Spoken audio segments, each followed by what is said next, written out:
Rewa doctor బిల్లిగ్రామ్ అయ్య గారు November 7, 1918లో జన్మించారు. ఫిబ్రవరి 21, 2018 ఆయన ప్రభునందు నిద్రించారు. అతను చేసిన సేవలు కావచ్చు, రేడియో ప్రసంగాలు కావచ్చు, ఎన్నెన్నో. అందుకనే స్క్రీన్ షాట్లో ఇక్కడ వికీపీడియా నుంచి మీకు చూపిస్తున్నాను. అతని జీవిత భాగస్వామ్యం కూడా రూత్ బెల్ గారు, అమ్మగారు.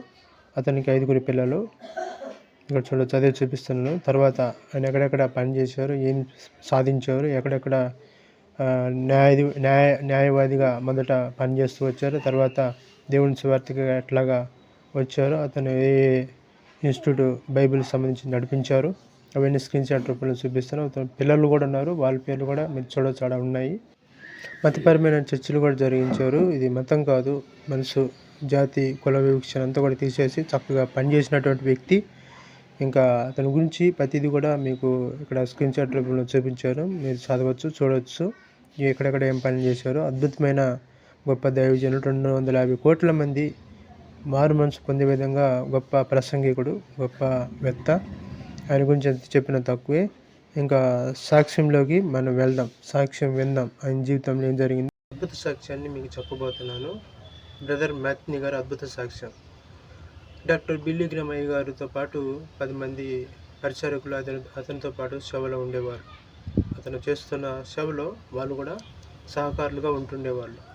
అయితే ఒకరోజు దైవజనులైన బిల్లిగ్రామ్ అయ్య గారు రేడియోలో ప్రసంగించడానికి ఒక ప్రదేశానికి వెళ్ళారు. అంటే ఆపరేటర్ రూమ్ ఉంటుంది కదా, అక్కడికి వెళ్తూ ఉండేవాడు అప్పుడప్పుడు. సమయం ఉన్నప్పుడల్లా ఇప్పుడు టీవీలో ఎవరైతే దైవజనులు సత్యసాయి గారు కావచ్చు, లేకపోతే పెద్ద పెద్ద సేవకులు కావచ్చు, ఎవరైనా సరే, వాళ్ళనే కాదు, ఎవరైనా మీడియా ముందు ఎవరైతే యూట్యూబ్ పెట్టుకొని చెప్తున్నారో 10 మందికి వాక్యం, అలాగా చెప్పడానికి ఆ రోజు బహు తక్కువగా ఉండేది. రేడియోలో కానీ చెప్పేవాళ్ళు. అప్పుడు వీడియోలు లేవు, ఈ లైవ్ లేవు. కనుక ఇప్పుడైతే ఎవరైతే పెద్దవాళ్ళ కాడి నుంచి చిన్నవాళ్ళ వరకు వాక్య జ్ఞానం ఉన్న ప్రతి ఒక్కరు ఎవరైతే చెప్తున్నారో, అలాగా అప్పట్లో ఆయన అమెరికా దేశంలో గొప్ప దైవజనుడు. ఆయన ప్రెసిడెంట్ పదవి స్థానంలో కూడా ఆయన తీసుకోకుండా నా దేవుని పరిచర్య నిమిత్తమే నేను ఉన్నాను అని చెప్పేసి ఆయన అది కూడా ఇష్టపడలేదు. దేవుని వాక్యం చెప్పడానికి మాత్రమే నేను ఎన్నుకోబడ్డాను, దేవుని స్వార్థంగా నేను జీవించాలి మరణించే వరకు అని గట్టి తీర్మానం తీసుకున్నాడు. అయితే ఈయన టైం దొరికినప్పుడు, సమయం దొరికినప్పుడు రేడియో ప్రసంగం ద్వారా వాక్యం అందిస్తూ ఉండేవాడు. అయితే ఒకరోజు ఈ 10 మందితో కలిసి బిల్లిగ్రామ్ అయ్య గారు రేడియో ప్రసంగానికి వెళ్ళాడు. అక్కడ కూర్చున్నాడు, అంతా రెడీ చేశారు, రేడియోలో ప్రసంగిస్తున్నాడు. దేవుడు వాక్శక్తితో దైవాత్మ అతని మీదకి వచ్చినప్పుడు, అంటే దైవాత్మ అతని మీదకి వచ్చినప్పుడు అంటే నేను వేరేగా చెప్పట్లేదు, ఆయన్ని ప్రేరేపించినప్పుడు వాక్శక్తితో, పరిశుద్ధాత్మ ప్రేరణతో వాక్శక్తితో ప్రసంగిస్తున్నాడు. చాలా గొప్పగా మంచి అద్భుత వాక్యాన్ని దేవుడు మాటలను తెలియజేస్తున్నాడు ఆ రేడియోలో. అయితే అనేక మంది వింటున్నారు, చాలామంది లక్షల్లో వింటున్నారు. అయితే సడన్గా సిగ్నల్ ఆగినట్లుగా కట్ అయినట్లుగా మరి సిగ్నల్ సరిగ్గా పనిచేయట్లేదు. ఈ 10 మంది పరిచారకులు ఎవరైతే ఉన్నారో వాళ్ళలో మ్యాథ్ని అనే బ్రదర్ గారు ఏంటని కింద ఆపరేటర్ రూమ్కి నడుచుకుంటూ వెళ్ళాడు. ఆపరేటర్ రూమ్కి నడుచుకుంటూ వెళ్ళినప్పుడు అక్కడ జరిగిన విషయం ఒకటి చూసి ఆశ్చర్యపడ్డాడు. ఎందుకంటే అక్కడ వైర్ కట్ అయి ఉంది. దైవజనులైన బిల్లిగ్రామ్ అయ్య గారేమో వాక్యం చక్కగా వివరిస్తూ ఉన్నాడు, అనేక మంది ఆసక్తితో వింటున్నారు అని మాట అనుకోకుండా, ఆలోచించకుండా ఆ వైర్ని ఈ చేతితోటి, కుడి చేతితోటి, ఎడమ చేతితో పట్టుకొని అట్లనే కూర్చొని ఉన్నాడు. అయ్యగారు వాక్యం ప్రసంగిస్తున్నాడు, చాలామంది వింటున్నారు. విని సంతారక్షకులు అంగీకరించి మారు మనసు పొందినారు చాలామంది వరకు. ఆ రోజు వాక్యం వినిన వారి సంఖ్య 250 కోట్ల మంది వాక్యాన్ని విని దేవుని సంతారక్షకుడిగా అంగీకరించారు. సరే అని చెప్పేసి దైవజనులైన బిల్లిగ్రామ్ అయ్య గారు మరి వాక్యం అంతా అయిపోయింది. మరి అందరూ సేకండ్ చేసుకున్నారు, అంటే కరచాలనం చేశారు. సేకండ్ ఇచ్చుకొని మరి అటు ఇటు తిరిగి చూస్తే ఈ 10 మందిలో మ్యాథ్ని గారు లేరు. ఈ మ్యాథ్ని గారు ఎక్కడికి వెళ్ళారు, ఇప్పుడు దాకా ఇక్కడే ఉన్నారు కదా అని అడిగారు. కానీ అక్కడ ఏదో పని ఉందని కిందకి వెళ్ళారు అయ్యా అని వాళ్ళు చెప్పడం జరిగింది. లేకపోతే ఏమైందో మాకు తెలియదు. కరెక్ట్గా అక్కడ జరిగిన సంఘటన అయితే అక్కడైతే లేడు ఆయన. సరే అని చెప్పి కిందకి వెళ్ళి ఉంటాడని చెప్పి కిందకి వెళ్ళారు. కిందకి వెళ్తే వాళ్ళు చూసి ఆశ్చర్యపడ్డారు, చాలా విభ్రాంతికి గురయ్యారు. కింద చైర్లో కూర్చున్నాడు. అందరూ పైన ఉంటే మీరు ఎక్కడేం చేస్తున్నారు అండి అని చెప్పి దగ్గరికి వెళ్తే అతడు ప్రాణాలతో లేడు, మరణించి ఉన్నాడు. ఏంటి ఏమైంది, ఇతనికి సూసైడ్ చేసుకోవాల్సిన అవసరం ఏమొచ్చిందని చెప్పేసి బాగా అందరూ కూడా బాధపడ్డారు. భూస్థాపిత కార్యక్రమాలు చేశారు.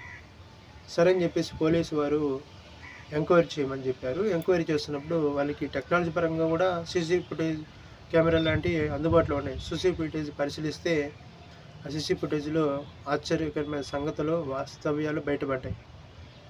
అయ్యగారితో పాటు పరిచయం చేసేవాళ్ళు కూడా ఆశ్చర్యపడ్డారు. జరిగింది ఏంటంటే, అయ్యగారు ప్రసంగిస్తున్నప్పుడు వైరు కట్ అయి ఉన్నప్పుడు, కిందకి పోయినప్పుడు వైరు కట్ అయ్యి విషయాన్ని గ్రహించి ఆ చేత్తో ఈ చేత్తో పట్టుకొని కూర్చున్నాడు. అది ముట్టుకుంటే కరెంట్ షాక్ కొడుతుందని, దాని జోలికి పోతే ప్రాణాలు సైతం పోతాయని తెలిసి కూడా లెక్క చేయకుండా 250 కోట్ల మంది వాక్యం వినటానికి, రక్షణ పొందటానికి ఈ మ్యాథ్ని బ్రదర్ గారు కూడా ఒకరు. ఆయన ప్రసంగిస్తున్నప్పుడు వాక్యం విని రక్షణ పొందిన వారే అంత మాత్రమే కాదు, ఈయన చేసిన త్యాగాన్ని బట్టి అనేక మంది ఆ రోజు మారు మనసు పొందారు. ఎంత గొప్ప సాక్ష్యమో కదా. తన కొరకు తన ప్రాణం పెట్టువాని కంటే దేవుని కొరకు అది పోగొట్టుకుంటే, తన ప్రాణాన్ని సైతం లెక్క చేయకుండా పోగొట్టుకుంటే దేవుడు నిత్యరాజ్యంలో సదాకాలం ఆయనతో ఉంటాడు, జీవకిరీతాన్ని పొందుకుంటాడు. అంత గొప్ప సాక్ష్యం. మరి నువ్వు నేను అంత త్యాగం చేయాల్సిన అవసరం లేదు. మనకు తెలిసిన వాక్యాన్ని 10 మందికి చెప్పి రక్షణకు నడిపిస్తే చాలు. యేసుక్రీస్తు ప్రభువారు ఈ భూమి మీదకి 2000 సంవత్సరాల క్రితం వచ్చి మన కోసం మన ప్రాణం నిమిత్తమై ఆయన సిలువలో బలి అయ్యాడు. చివరి రక్తబొట్టు కార్చి ఎంత హింసింపబడ్డాడు, ఎన్ని కొరడాలతో కొట్టారు. మరి ఆ టైంలో కూడా లేని పరిస్థితుల్లో కూడా అతను అంత పెద్ద బరువైన సిలువను మోస్తూ టెంటారుగా ఉన్న కొండమేనికి అక్కడ కపాలమని స్థలమునికి అతను తీసుకెళ్ళి భూమికి ఆకాశాన్ని మధ్యలో సిలువ వేయబడ్డాడు. సిలువ మీద వేలాడాడు 9 గంటల నుంచి మధ్యాహ్నం 3 గంటల వరకు. తర్వాత మరణాన్ని సైతం లెక్క చేయకుండా ఆయన గెలిచాడు, మృత్యుంజయుడై తిరిగి లేచాడు. కానీ నువ్వు నేను అంత త్యాగం చేయాల్సిన అవసరం లేదు. తెలిసిన వాక్యాన్ని 10 మంది చెప్పు, సత్యాన్ని చెప్పు. దేవుడు అతి సమీపంగా ఉన్నాడు, ద్వారం ఎదుట నిలిచి ఉన్నాడు, వాక్యం సెలవిస్తుంది. అతి త్వరలో తిరిగి రానై ఉన్నాడు. కనుక ఈ సాక్ష్యాన్ని వింటున్న ప్రియ సహోదరుడా, సహోదరి, ఈ సాక్ష్యాన్ని నువ్వు విన్నప్పుడు ఆలోచించడమే కాదు, విన్న సత్యాన్ని దేవుడి గురించి నేను ఎట్లా పనిచేయాలి, దేవుని గురించి ఎంతమందికి నేను లెక్క చెప్ప అవసరమైనది, అది తెలుసుకొని తెలిసిన సత్యాన్ని 10 మందికి తెలియజేస్తే చాలు. నీ జీవితంలో అదే గొప్ప మేలు, గొప్ప ధన్యత.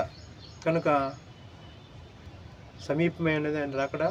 కనుక బీ ప్రిపేర్డ్ అంటే సిద్ధంగా ఉండుడి. నా లోగోలో కూడా అదే పెట్టాను. వీడియో మీకు నచ్చినట్లయితే లైక్ చేయండి, షేర్ చేయండి, సబ్స్క్రైబ్ చేయండి. దేవుడు మిమ్మల్ని, మీ కుటుంబాన్ని దీవించి ఆశ్రయించి కాపాడును గాక. ఆమేన్. ఈ సాక్ష్యాన్ని దీవించును గాక. ఆమేన్. బీ ప్రిపేర్డ్, సిద్ధంగా ఉండుడి, ఆయన రాకడా త్వరలో ఉంది.